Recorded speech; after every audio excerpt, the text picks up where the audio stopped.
नमस्कार, cool stylish fans present सत्ता का संग्राम देख रहे हैं आप। मेरा नाम है उत्कर्ष चतुर्वेदी और अमर उजाला की ओर से लगातार इस देश के सबसे बड़े चुनाव, आम चुनाव, लोकसभा चुनाव को उसकी कवरेज करते करते, उसे जानते समझते, पूछते परखते हम इस देश की यात्रा पर हैं।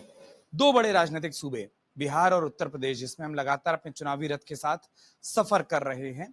उस सफर के क्रम में सुबह से आपने तस्वीरों में, इंटरव्यू के जरिए देख लिया कि उत्तर प्रदेश की एक बेहद महत्वपूर्ण लोकसभा सीट देवरिया पर हम मौजूद हैं। देवरिया बड़ी खास है क्योंकि देवरिया कभी कभार सिर्फ सांसद नहीं चुनती बल्कि केंद्रीय मंत्रियों को भी चुन लेती है। देवरिया इसलिए भी खास हो जाती है क्योंकि इसके पास में गोरखपुर है। देवरिया इसलिए भी खास हो जाती है क्योंकि भारत की राजनीति में, न सिर्फ राजनीति में बल्कि भारत के कई क्षेत्रों में देवरिया से निकले लोगों ने अपने नए मुकाम हासिल किए हैं। तो जब ये देश अपने भविष्य की सरकार को चुन रहा है, हमें लगा क्यों ना इस देश के भविष्य से ही बातचीत की जाए, उनसे ही समझा और बूझा जाए कि आखिरकार जो फर्स्ट टाइम वोटर हैं या अधिकतर जो युवा वोटर हैं, परंपरागत रूप से जो नए वोटर हैं, वो किसी को भी वोट किस आधार पर देते हैं। और उससे बड़ी बात, युवाओं के पास हमेशा से ढेर सारे सवाल और कई बार उनसे ज्यादा जवाब होते हैं, सोच होती है, सुझाव होते हैं। तो अगर ये देश अपनी नई सरकार को चुनने जा रहा है तो युवा उस सरकार से क्या अपेक्षा रखते हैं। और इसीलिए हम जब देवरिया पहुंचे तो हमको लगा कि वो मेंस्ट्रुअल इंस्टीट्यूट आए, ढेर सारे लोग और ढेर सारे युवा हमारे साथ यहाँ मौजूद हैं। एक एक करके अधिकतर से बात करने की कोशिश करेंगे, जानने समझने की कोशिश करेंगे।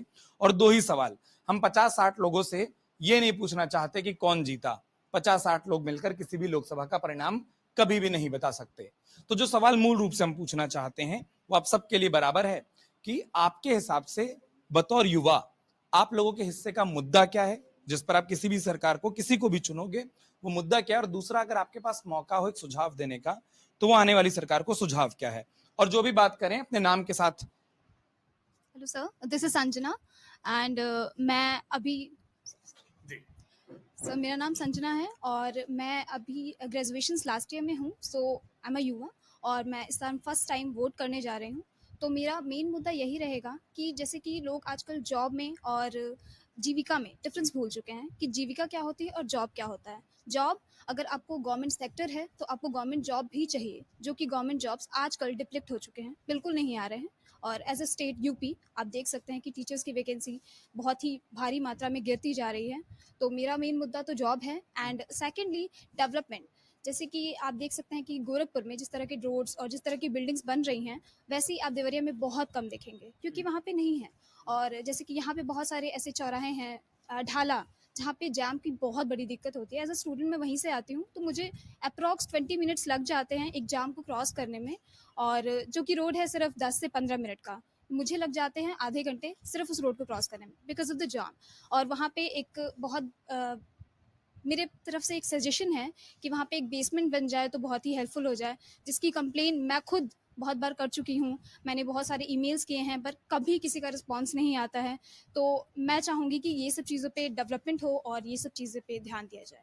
मैंने शुरू में आपने एक बहुत अच्छी बात बोली कि लोगों को ये फर्क नहीं पता है कि जॉब क्या है, मतलब रोजगार क्या है और नौकरी क्या है, उसके बीच का फर्क नहीं पता है। आपके हिसाब से युवाओं को किस चीज की ज्यादा जरूरत है? नौकरियों की, और नौकरियों में भी खासतौर पर क्या सरकारी नौकरियों की, या फिर रोजगार की कमी क्या हो रही है? सब मेरे हिसाब से किसी भी इंसान को एक सिक्योरिटी की ज़रूरत होती है, जो कि गवर्नमेंट जॉब हमें प्रोवाइड करती है। अगर गवर्नमेंट सेक्टर है, जैसे कि आप जानते हैं कि गवर्नमेंट सेक्टर बहुत ही ज़्यादा ज़रूरी है हमारी सोसाइटी को परफेक्टली रन कराने के लिए। अगर गवर्नमेंट सेक्टर ज़रूरी है तो गवर्नमेंट जॉब भी ज़रूरी है। और हम युवा हैं तो हम सिक्योरिटी चाहते हैं हर चीज़ में। तो आप जानते हैं, आप मेरे से बेटर जानते होंगे कि गवर्नमेंट जॉब में ज़्यादा सिक्योरिटी है, तो एज़ यूजुअल हम गवर्नमेंट जॉब को ज़्यादा प्रेफर करते हैं। बहुत बढ़िया। अब मैं किसके पास आ जाऊं, और वरना मैं जैसे मैं कहा था कि मैं खुद ही आ जाऊंगा और फिर वो चीजें होंगी। आपका नाम? सर मेरा नाम अंशु प्रजापति है।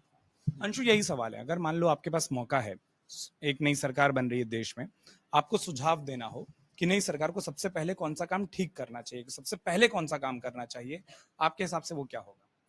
वो मेरे हिसाब से सर सबसे पहले जो है युवाओं के भविष्य की बात करनी चाहिए, क्योंकि मतलब इंडिया में ज़्यादातर युवा बहुत सारे बेरोजगार लोग हैं। तो सरकार अगर युवाओं के भविष्य की बात करती है तो इससे उनको बहुत बड़ा फायदा होगा। और जॉब की बात, क्योंकि हर युवा मतलब चाहता है कि एक अच्छी खासी नौकरी हो और हम अच्छी खासी फैमिली में रह सके, अपना मतलब शादी ब्याह कर सके, अच्छे से जीवन बिता सके।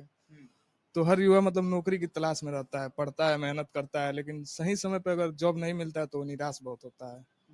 और जॉब भी अगर निकलता है तो आदमी एग्जाम देता है, फिर लीक हो जाता है, इससे बहुत दुखी होता है। मतलब इतना दिन कोई परिश्रम करके और फिर जब एग्जाम देने गए, इतना मतलब ट्रेन में हम लोग सर भर भर के जाते हैं, मतलब रात रात भर खड़े होकर हम लोग जाते हैं, आते भी वैसे ही हैं। जब अगले दिन सुनते हैं कि पेपर लीक हो गया तो बहुत बड़ा कष्ट होता है। और हमसे ज्यादा मतलब हमारी फैमिली को कष्ट होता है, क्योंकि वो जैसे हम एक ऐसे फैमिली से आते हैं, मिडिल क्लास से, जो मतलब हमारे पास इतना पैसा नहीं है कि हम दुकानदार मतलब दुकान खोल सके, चला सके। तो हम बस पढ़ाई लिखाई के माध्यम से उसी पे हम निर्भर हैं कि जॉब हमको मिले, और जितना मेहनत कर सकते हैं हम पढ़ते हैं उतना। लेकिन अगर नहीं मिलता है, समय पे नहीं निकलता है, तो बहुत कष्ट होता है, और सबसे ज्यादा मेरे परिवार वालों को कष्ट होता है। मुझे चीज बताओगे, जैसे आपने कहा ना कि पेपर लीक वाली बात, कौन सा एग्जाम दिया था जो लीक हुआ? अभी तो आर ओ दिए थे, यूपीपीएससी वाला, और फिर यूपी पुलिस वाला भी दिए थे, दोनों लीक हो गया था। अब एक चीज हमको जरा समझाओ, क्योंकि कई लोगों को ना ये दिक्कत समझ नहीं आती है। कितना वक्त खराब होता है, तकलीफ तो आपने बता दी कि आने जाने की तकलीफ होती है, कितना पहले से तैयारी कर रहे थे, और अब एग्जाम कब होगा? सर जैसे हम तैयारी मतलब अगर अब माने मतलब 2-3 साल से तैयारी हम लगे हुए हैं, मतलब रेगुलरिटी, मतलब इसमें भी सर मतलब मेरे घर में हम बड़े लड़के हैं और एक मेरा छोटा भाई है, तो सारा घर का काम हम ही को देखना पड़ता है। यहाँ जाओ वहाँ जाओ, फिर पढ़ाई भी, इसलिए हम लाइब्रेरी ज्वाइन किए, लाइब्रेरी में आते हैं, पढ़ते हैं आराम से, फिर चले जाते हैं। तो टाइम तो देना पड़ता है सर कि मतलब 2-3 साल की तैयारी और एक पेपर लीक के कारण वो पूरी तैयारी वहीं रह गई। 2019 में यूपी पुलिस का पेपर आया था, हुआ था, फाइनल हो गया। उसके बाद मतलब डेट हो रहा था कि आएगा आएगा, 1 साल हम लोग उसी के लिए लगे थे। फिर 24 में आया है, फिर उसके बाद भी हम लोग बहुत मेहनत हम किए थे, पेपर भी अच्छा हुआ था, फिर लीक हो गया। तो सर अब बहुत, कब होना है पेपर? अब अभी कोई वो निर्णय नहीं आया है कि कब होगा कब नहीं। ये सवाल जानबूझकर इसलिए पूछा क्योंकि लोगों को ये समझ आया कि पहले तो 3 साल खराब होते हैं और उसके बाद ये भी नहीं पता कि दूसरा अटेम्प्ट और दूसरे रिजल्ट कब आएंगे। कौन कौन ऐसा है जिन्होंने कुछ परीक्षाएं दी हो और यही वाली दिक्कत फेस की हो आपने? जी, आपका नाम?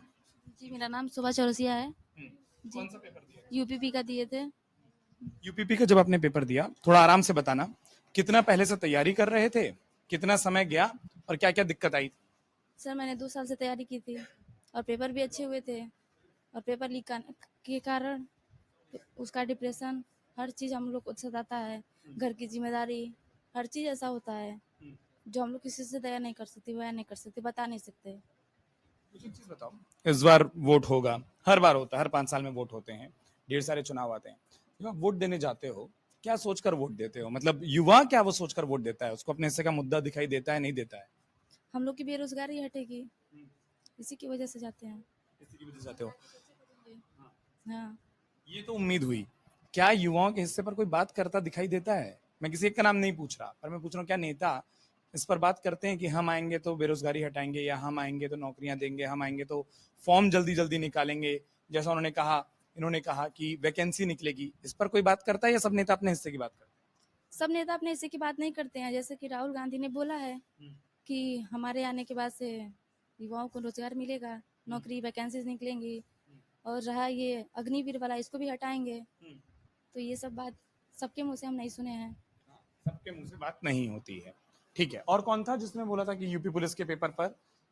चलिए, मैं एक एक कर कर सब पर आता हूँ। गलती कर दी ना मेरे से आंख मिलाई ऐसा? क्या नाम है आपका? अमरिंदर सिंह। अमरिंदर, वही सवाल है कि बतौर युवा आपको क्या लगता है आपका वोट किस मुद्दे पर होगा? उसी कुछ समझ नहीं। कोई बात नहीं, उधर मत देखो, भूल जाओ, वहां कैमरा है, आप और हम बात कर रहे हैं, ये हेजिटेशन होती है। क्या सोचकर वोट डालोगे? वोट डालोगे ना? बेरोजगारी पे। बेरोजगारी पर। बेरोजगारी पर मतलब आपको लगता है बेरोजगारी है, या आपको लगता है बेरोजगारी दूर हुई है? क्यों? है थोड़ा बहुत, मतलब दूर हुआ है, लेकिन ज्यादातर बेरोजगारी है। थोड़ा बहुत कम हुआ है, ज्यादातर है। अब जब आप लोग बोलते हो बेरोजगारी है, मुझे दो चीजें बताओ। जैसे वहां पर भी हमने सबसे पहले बात की थी तो संजना ने भी बोला था, नौकरी सरकारी होनी चाहिए या प्राइवेट होनी चाहिए, ज्यादा जरूरी क्या है? ज्यादा जरूरी सरकारी है, लेकिन इतना आसानी से सरकारी नहीं मिल रहा है। प्राइवेट मतलब उससे भी बढ़िया है। और सरकारी नौकरी क्यों ज्यादा जरूरी हो जाती है? सरकारी नौकरी में पूरा मतलब लाइफ बन जाता है, उसमें सब चीज। लाइफ बन जाता है सरकारी नौकरी में। ठीक, आपका नाम? My name is Putin. Prince Malaysia.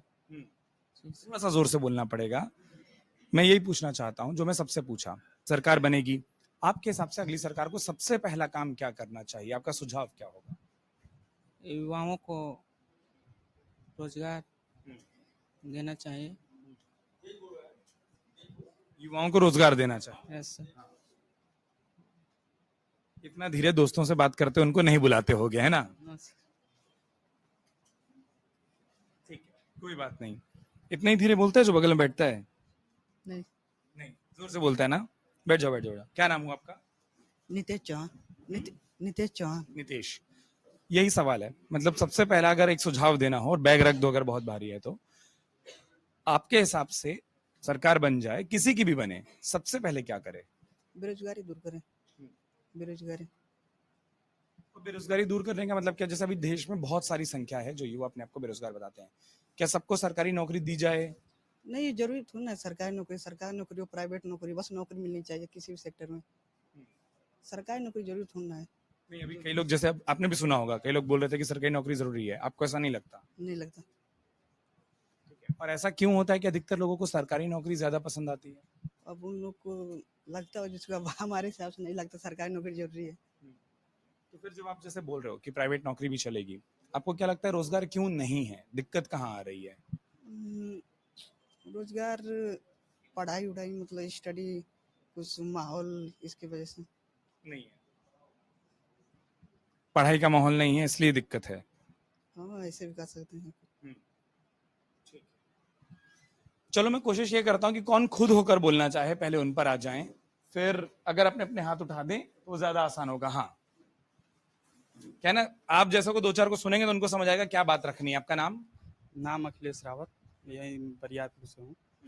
हमारा मुद्दा है कि जो अग्निवीर हुआ है सर, उसे ख़त्म कर दिया जाए। बहुत मतलब बच्चे हैं जैसे रनिंग वनिंग करते हैं, 2-3 साल 4 साल से परेशान होते हैं। रोज़ सुबह 4 बजे उठते हैं तो रनिंग करते हैं, डाइट वाइट अपना देखते हैं, और फिर सरकार हम लोग को लेती है 4 साल के लिए, उसके बाद फिर निकाल देती है। ना कोई पेंशन ना कुछ। और यहीं पे अगर कोई सांसद विधायक अगर कुछ हो जाए, एक बार हो जाए तो उसको पेंशन मिलता है, अगर दोबारा भी हो जाए फिर भी पेंशन उसको मिलता है। अगर उसको उनको पेंशन है तो हम लोग के युवाओं के लिए क्यों पेंशन नहीं है सर? आप क्या किसी इस तरीके की चीज की तैयारी कर रहे थे? जी सर, हम अग्निवीर का फार्म भरे हैं। हम सोचते हैं सरकार किसी की भी आए, बस परमानेंट हो जाए। हम 2-3 दिन में हमारा आएगा रिजल्ट, उसके उसके हिसाब से हम तैयारी करेंगे। ये बताओ, जैसे आपने कहा कि परमानेंट हो जाए, ये चीज इतनी जरूरी क्यों होती है किसी युवा के लिए? सर ज़रूरी होती है, मान लीजिए अगर 4 साल है, हम लोग 4 साल में क्या कर लेंगे? 4 साल में कुछ नहीं हो पाएगा सर। कम से कम 10 साल बहुत होता है, 10 साल मिल जाए तो भी हम लोग के लिए सही है। 10 साल ना मिले, 4 साल मिले, लेकिन पेंशन मिलना चाहिए सर। हम लोग वहाँ पे जाके शहीद हो और यहाँ पे नेता कुर्ता डाल के पहन के घूमे, ऐसा नहीं हो सकता है सर। और हमारा ये भी मुद्दा मतलब ये है कि सरकार हम किसी की भी हो 5 साल पे चेंज कर देनी चाहिए, जिससे देश में विकास होता है।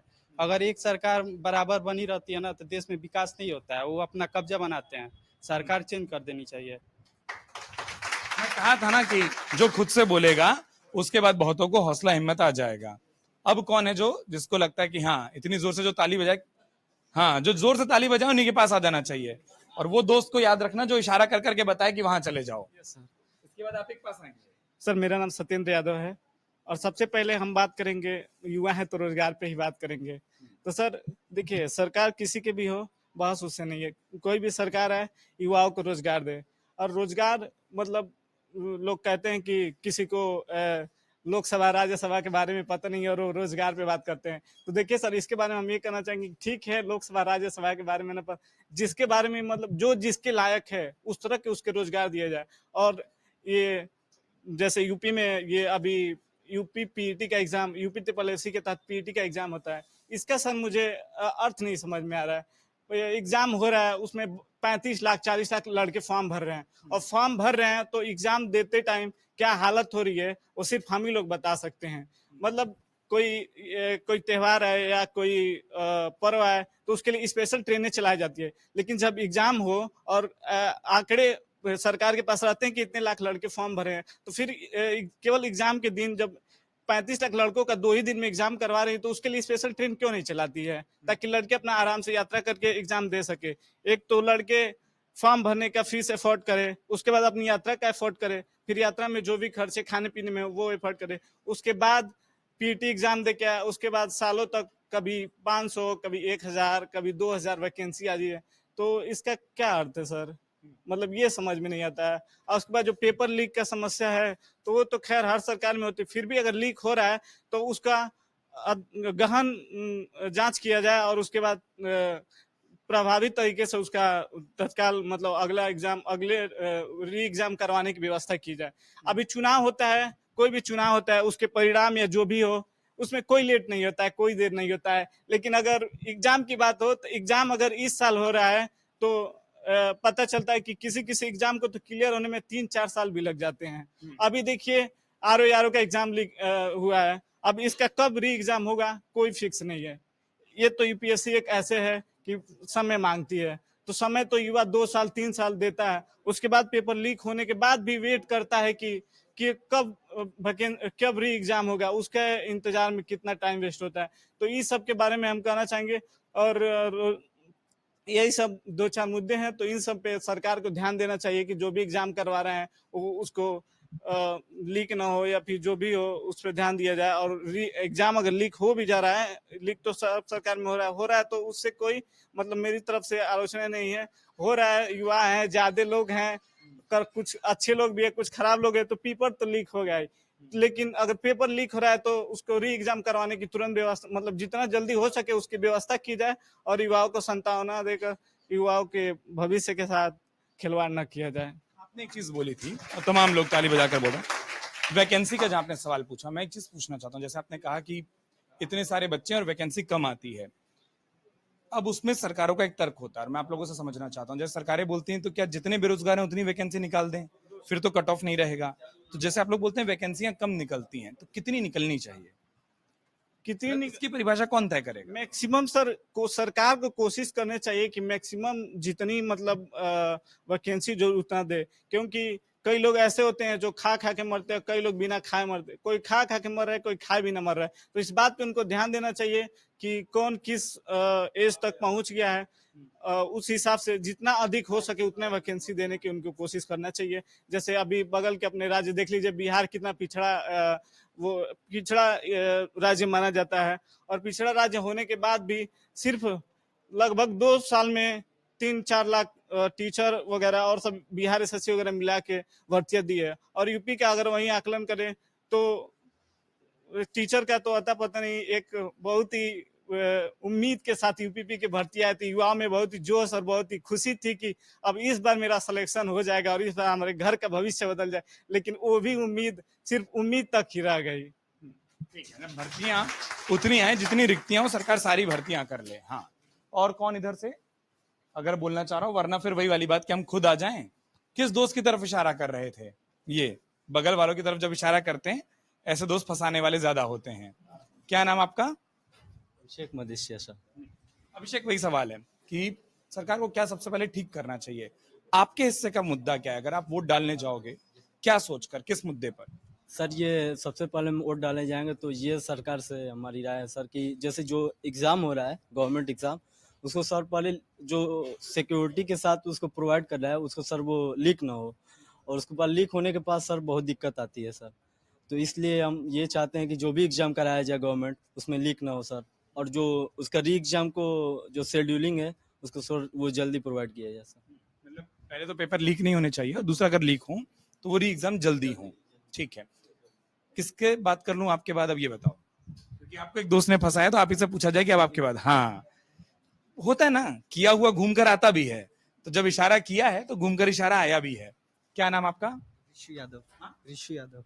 ऋषु मेंटली बहुत तैयार था, जानता था कि आना है, इसलिए और इशारा कर रहा था। वही सवाल कि क्या सुझाव या आपके हिस्से का मुद्दा क्या है? वोट डालने जाओगे, क्या सोचकर वोट करोगे? मैं ये सोच के वोट करूंगा कि मुझे बढ़िया से मतलब बढ़िया से वो पहचान क्या बोलूं मैं, बढ़िया से मतलब मुझे वो प्रायोरिटी मिले, सब मतलब सब कुछ मिले अच्छे से, और नहीं, जब आप बोल रहे हो कि आपको बेहतर चीजें चाहिए, क्या बेहतर चाहिए? मतलब बेहतर चीजों में तो सब कुछ बेहतर हो सकता है ना दुनिया में। सबसे पहले युवा के तौर पर क्या सोचते हो, या खुद ऋषु यादव को सबसे पहले क्या चीज बेहतर चाहिए? सबसे पहले बेहतर चीज मुझे सरकारी नौकरी टाइम से मिले। हाँ, टाइम से, सरकारी नौकरी ही क्यों? मतलब ये मैं थोड़ा समझना चाहता हूँ, क्यों सरकारी नौकरी? क्योंकि लाखों करोड़ों बच्चे भरते हैं फॉर्म सरकारी नौकरी, उसी के लिए तैयारी करते हैं कि सरकारी नौकरी मिले अच्छे से। हाँ, तो वही मैं समझना चाह रहा हूँ, ये जो आकर्षण है ये सरकारी नौकरी का ही क्यों है? मतलब नौकरियां प्राइवेट सेक्टर में भी हो सकती है, सरकारी सेक्टर में भी हो सकती है।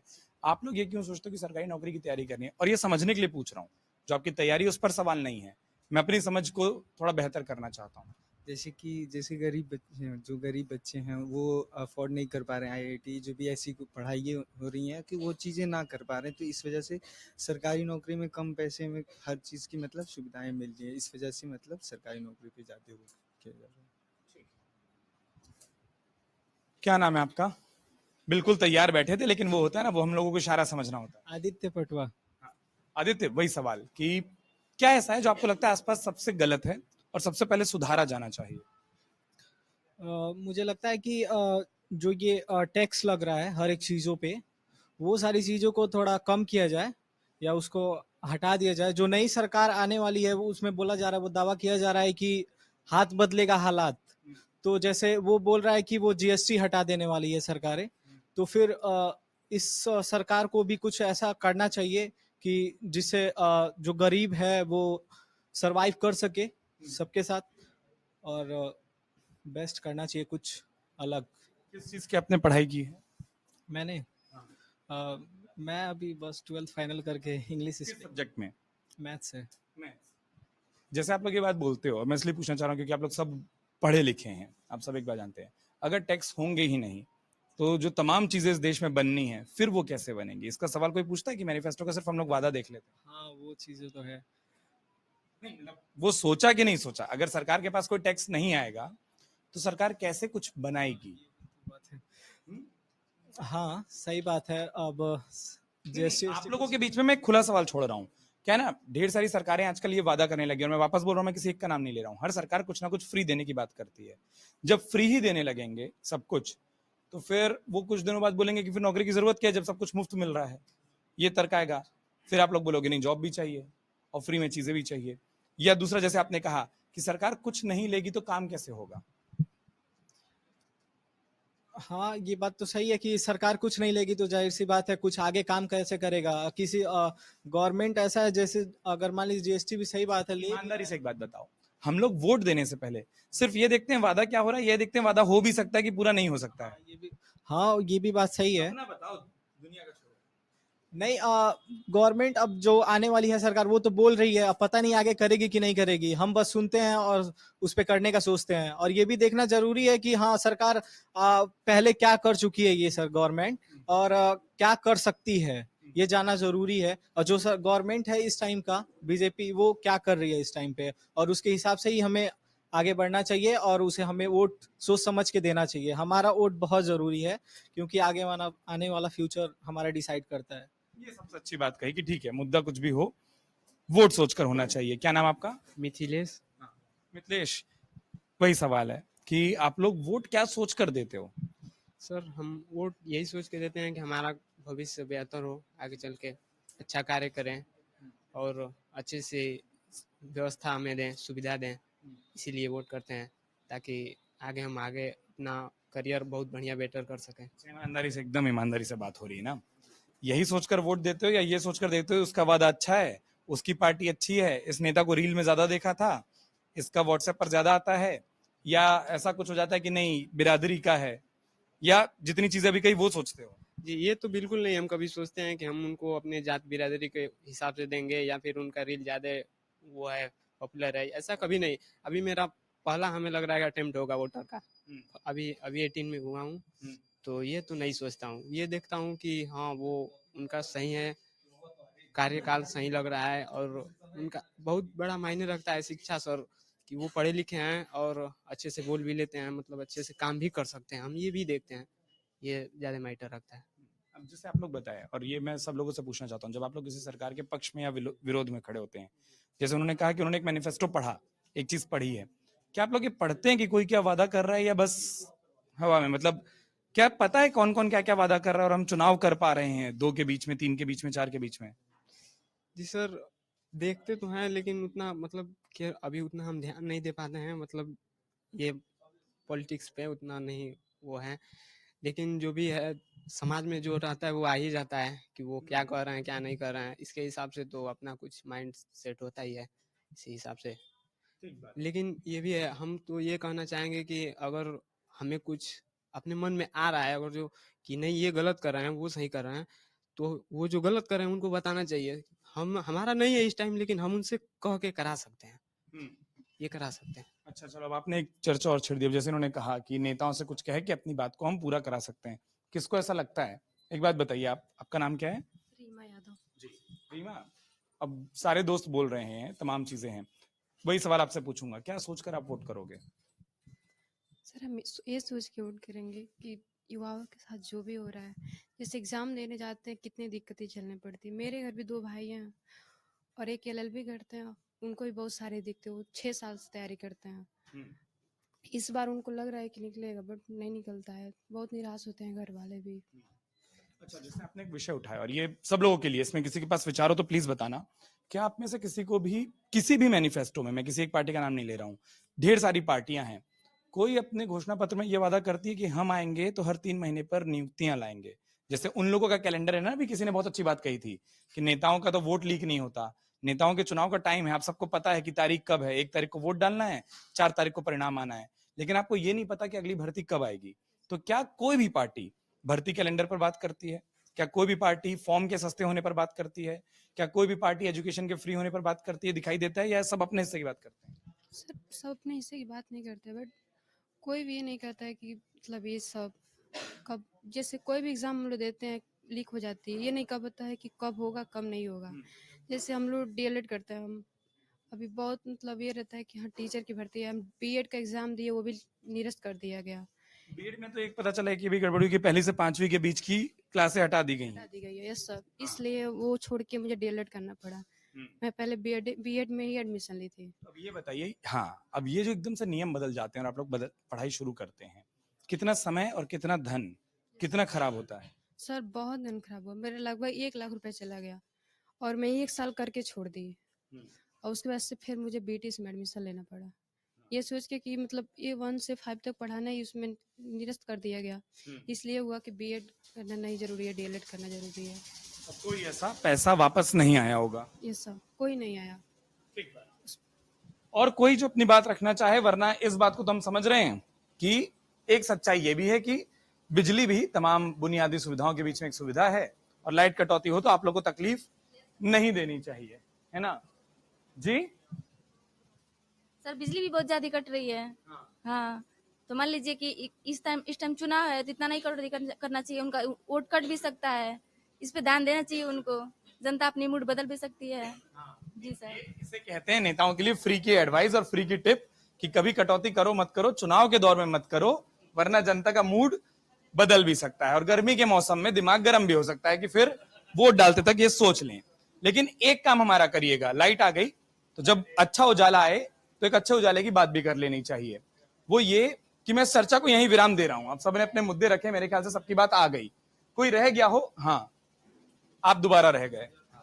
सर जीएसटी की बात हुई उनसे, तो वो मिनिमम बोलेंगे फिर जिनसे बात हुई। हाँ, हम बोल रहे हैं सर, तो मिनिमम जीएसटी रखना चाहिए। अब शिक्षा पे 18% जीएसटी रख रहे हैं, इससे देश उजाले में नहीं जाएगा सर, अंधकार में जाएगा। शिक्षा पे जीएसटी ना लगाएं, और जैसे गरीबों पे जीएसटी कम लगाएं। अब अमीर हैं उन पे जीएसटी कम हो रहा है, जैसे सोना चांदी खरीदने जाएंगे उस पर थोड़ा कम है जीएसटी, शिक्षा पे जीएसटी ज्यादा है बस। अमीरों मतलब महंगी चीजों पर, अमीरों बोल देंगे शिक्षा तो सबके लिए बराबर है ना, वहां जीएसटी सबके लिए बराबर है, महंगी चीजों पर जीएसटी कम है और वो चीजें जो बुनियादी है उन पर जीएसटी ज्यादा है, ये मैं समझूं? जी सर। कोई काउंटर अगर बोलना चाहता और अगर नहीं तो मैं इस चर्चा को एक अपील के साथ विराम देना चाहता हूं, वो ये, कई सारे दोस्तों ने, ढेर सारे आप या कोई नहीं, ठीक है, कई सारे आप लोगों ने अपने अपने हिस्से के मुद्दे उठाए हैं। एक काम हमारा करना, काम ये करना कि आप में से कई लोगों ने बात की, कई लोगों ने बात नहीं की, लेकिन घर जाकर एक बात जरूर करिएगा, अपने अपने दोस्तों को अपने अपने परिवार वालों को बोलिएगा कि मुद्दों को चुनने के साथ साथ वोट भी देना है, क्योंकि जब आप वोट नहीं देते हैं तो मुद्दे की बात, जैसे हम लोग आए ना, ऐसी बातचीत में बदल कर रह जाती है और वोट में कुछ नहीं तब्दील होता है। तो इसलिए बहुत जरूरी है कि आप लोग मुद्दों की बात करने के साथ साथ वोट भी जरूर करें, वोट करने का ध्यान भी रखें, इस अपील के साथ कि आप लोग खुद अपना अपना वोट तो जरूर करोगे, अपने दोस्तों को, साथियों को भी वोट करवाओगे। इस अपील के साथ इस चर्चा को यही विराम। बहुत बहुत धन्यवाद।